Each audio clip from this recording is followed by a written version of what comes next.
Okay, let's be honest, there is a lot of noise around pageants and its relevance, and you as an aspirant are right to question whether it's even worth participating in. But if you watch till the end of this video, I might actually change your mind. Hi everybody, I am Lekh Uthaiah, your Femina Miss India Punjab 2022. Since then, I have been a full-time model and then an influencer, and also have opened my own pageant training and modeling institute called ELEKHTRA. Yes, it has Lekh in it. And I'm actually letting you know that I've officially opened my sessions again. So if you want to take any one-on-one sessions with me regarding your personal introduction, your ramp walk, your posing, your Q&A, feel free to read the description. And if you also want to attend group workshops, which I'm planning to take over the weekends, all of those details will be on the Instagram page of ELEKHTRA. So make sure you go and follow it and DM there, and the team will take care of your queries. I made a video years ago called Things I Wish I Knew Before Entering Miss India. And since then, it has been 4 long years and so much has happened in my life. And I really think I'm the best person to give you a long-term perspective on the life skills that Miss India has imbibed into me, which I quietly use for everything that I do. The structure of this video will be as follows. First, the context, so that you understand the parallelism I'm trying to draw between the 60 days I spent at Miss India and certain events that happened during that time versus how I'm handling it with the events that are happening now. And secondly, the actual life skills that I learned from it. So the context is that I recently went on a creator exclusive trip for this brand that invited 12 creators. I didn't know anybody. They were complete strangers, and they were basically sponsoring all the activities and a stay at luxury villas. So I got to spend 2 days with them. I came back after the weekend on Monday, and in the night I journal usually when I have like a unique experience. And as I was writing things down, I just realized how much I have changed for the better over the last few years, and how much Miss India has a role to play in it, and how for very long people will give you a lot of reasons why you shouldn't be participating in a pageant, and it'll seem logical for you, but very few people are actually living through the experience and talking about why it did help them. And thus this video. Life skill number 1, strategic social participation. Oh my God, this is so important. So listen up, okay? To all the girls who are extremely shy, who don't drink and smoke, who are not party girls or just don't come from that environment, who are more like softcore books and meditation kind of girls. I'm one of them. I still am one of them. But the parallelism I'm trying to draw is, in Miss India, they are known for their after parties as well. That is when you actually meet some of the most important people in this country up very close, which means the very founders of Bennett and Coleman, which run the Times of India, you know, which basically has Femina Miss India underneath it. You get to meet the national director of Miss India. You get to see a lot of previous years ke queens, you know, like the previous supranational or the previous Miss Universe or the previous Miss Indias, and just the 3 winners and people who act. You'll have music composers there. It's just a place where you should be networking. And I remember going into that place a little heartbroken because it was right after the sub contest night, and I did not win a subtitle, even though I knew my dance was amazing. I didn't get anything else either. I was just really bummed, and it started to hit me that this pageant is not going the way I expected it to. But I could not shut that away. So I was with the other girls. We will always find company for the kind of personality you're exhibiting. So I found a bunch of girls who were also, you know, disheartened and did not feel like partying. And it was very late in the night. We were hungry also.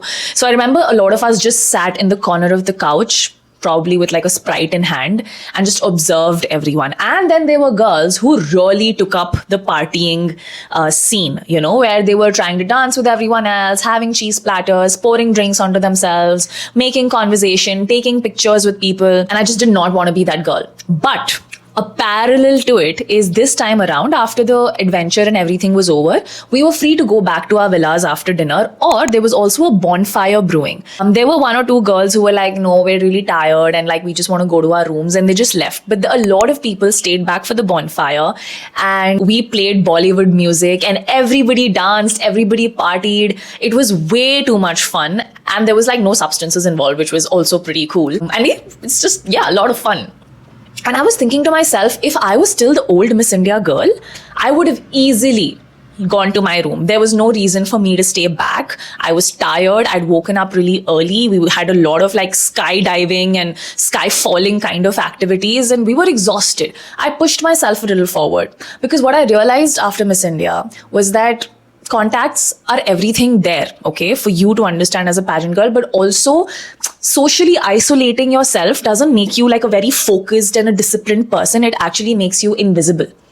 So learn to selectively put yourself in places when there is everybody's inhibitions are a little lower and everybody's not on their work mode, because that's when you actually can create connections. The second life skill is personal accountability without external enforcement. Let me make it easy and break it down for you.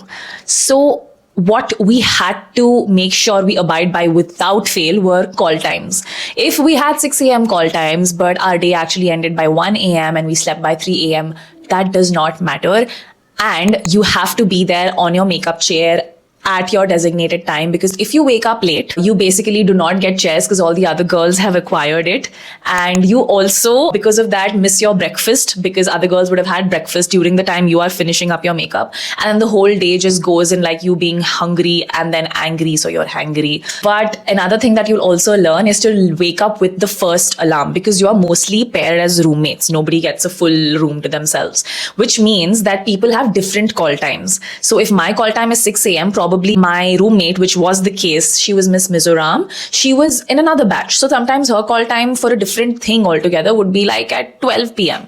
So I couldn't wake her up by putting 5 a.m., 5:10, 5:15, 5:25, you know, the way we do it, like with a lot of snoozing. So I had to just put one alarm and be very aware ki jaise hi wo bachta hai, switch it off. That actually shows a lot of respect for others. It also is a very high performance habit, which is training your brain, because the true discipline actually comes from no one else monitoring you and you being able to monitor yourself. A parallelism that I noticed happening is I slept by 3:30 on a certain day because after all the activities and bonfire and everything, I had to edit a Valentine's Day video. So I slept at 3:30, but we had a safari the next day for which I had to wake up by 5:30 so that by 6 a.m. we'd be out. And I actually did wake up. I put an alarm for 5:50 because I was like, I probably just need 10 minutes to freshen up. I'd taken a bath the night before and all. 5:50, alarm rang, I was up. I did not go back to sleep. That I'm not saying this is sustainable and you should do it for a long period of time. But even now, I just keep one alarm and I wake up. And isse pehle, it would never happen. The only reason I learned this and I trained my brain for it was because in those 660 days of Miss India, you had to do it. Life skill number 3 is always being camera ready without being self-obsessed. Now, I know this might come off as shallow to a few people, but matching pajama sets was a concept I only learned after going into Miss India, because we were told that we were monitored ever since we left our room, which meant even if we had to grab breakfast, you cannot fully get ready in your dress and heels and go. Very often than not, you know, you need to finish breakfast beforehand.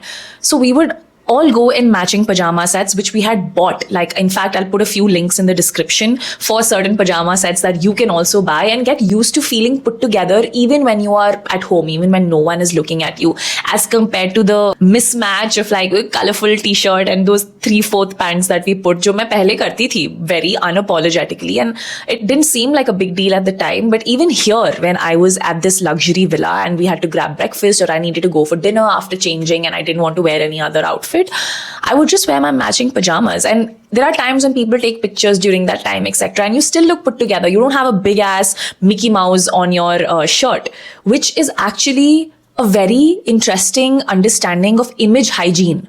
You know, you might think, yare, kabhi to free hona chahiye hame. But as a pageant aspirant, if you stop considering it like a block, ki, oh God, I want to be myself, but I can't be, and actually let that become your personality, you will want to stay put together even through your cute little pajama sets. In fact, H&M has a great collection and I've bought a few from them as well. Life skill number 4 is delayed gratification in high temptation environments. And I'll tell you what I mean. So this comes to your buffet choices. Very often than not in pageants, you are living in a hotel which has buffet options. A la carte hota nahi hai. Matlab, you can't really look at a menu and then order because it's so many people, right? And what I used to do during my time, because we'd be so hungry, number one, and number two, the hotel ka khana is always yummier because there's so many more options. You have like deep fried paneer, and you have like this and that, and you want to try everything. And I would unapologetically, because I was like, I need energy, right?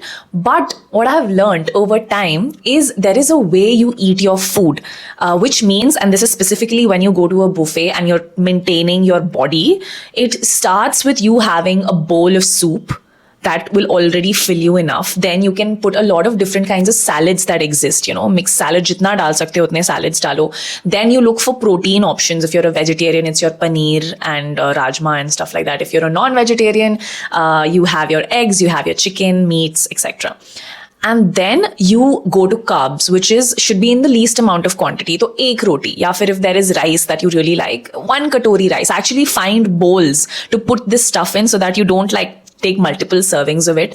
And this food that I told you, it will not make your energy crash or whatever, but instead it will fill your stomach up in a way why digestion is also easier because of it, and you will maintain those energy levels throughout. What we do in an Indian setup is always choose carbs first. Like sabse pehle aap 3 roti daloge, fir uske baad thoda thoda, but it should actually be the other way around. The reason I have a body type that swells up like this, okay, because I struggle with PCOS and I have thyroid resistance, which means my pate and everything, mere rolls वगैरह बहुत जल्दी आने लग जाते हैं. The only way I've been able to maintain myself, you remember the case of Harnaz? She had, of course, a certain intolerance, but it also came from the fact that she was on a very, very strict diet during her pageant. And I think after that, there was an issue in the stomach, probably because of depriving yourself of too much of carbs or depriving yourself of something. And right now, if you see if there is a celiac disease, she took a whole year to control it. And now if you look, she looks better than ever. And that's happening because she has a control over her diet again. That is the only way you go about things. So yeah, curb your temptation. Now, this is another very important life skill. Curiosity is your superpower. There is a myth that goes around whenever you go to a pageant and you get selected that you need to preserve your energy and not let it spill onto everybody and everything else. But in reality, isolation basically means that you're depriving yourself of understanding group dynamics.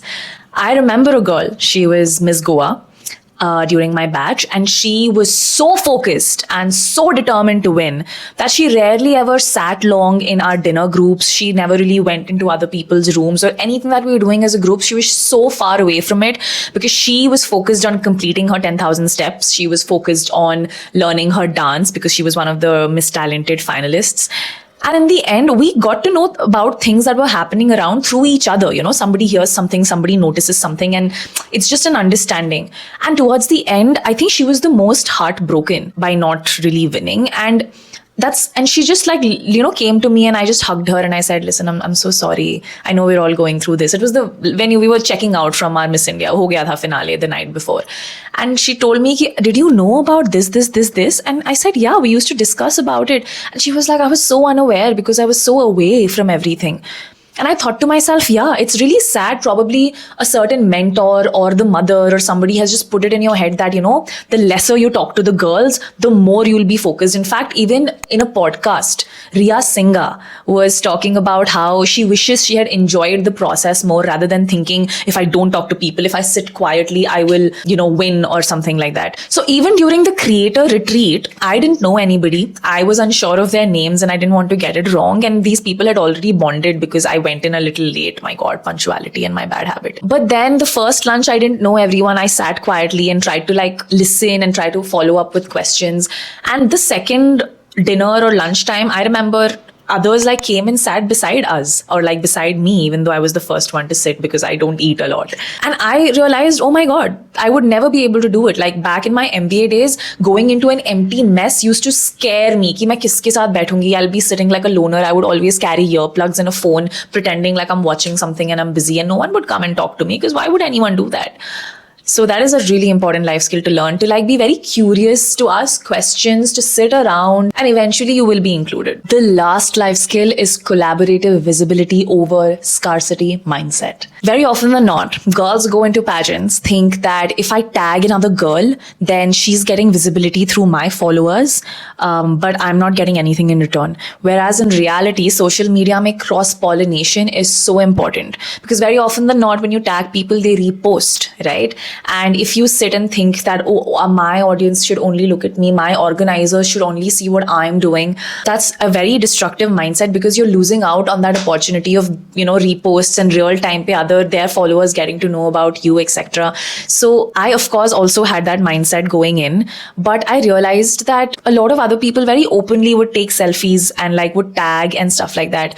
And I started to pick up on that and do it as well, because I said, what's the fun in it if you're not able to tag each other. And when it came to this creator collaboration, I made sure that I was always pulling people, and I was like, come guys, let's take a photo, come, let's take a selfie, and not just taking it on my own. I would tag them, they would repost it. I was one of the most active people who finished all her deliverables, which was stories and stuff like that, during that time as well. With that, we come to the end of this video. Let me tell you, these habits were not taught to me in school. I don't think it's taught in our curriculum whatsoever, but this was learned through really tough times from Miss India, but also after that, because if you are an introvert, you can't suddenly become extroverted because of a 60-day pageant. It's a constant effort of pushing yourself outside of your comfort zone. In fact, I have made a video to talk about how you can go from being an introvert to an extrovert. Beautiful tips given by me. I'm very proud of that video, because I personally was not this person. And I'm very proud of how far I've pushed myself to come to a place where no one can tell that I struggled with social anxiety, and that it almost used to freak me out to go and talk to people who I didn't know. So trust me, being an introvert benefits nobody, especially when you're in a profession where you're required to network and required to be out there. I'm very excited to see you in one of my sessions if you are interested, because we don't just talk about smiling and posing and walking.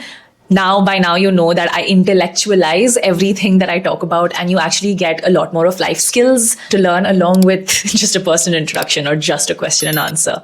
So I hope I'll see you in one of my sessions. Thank you so much for watching. I'll see you next week. Bye-bye.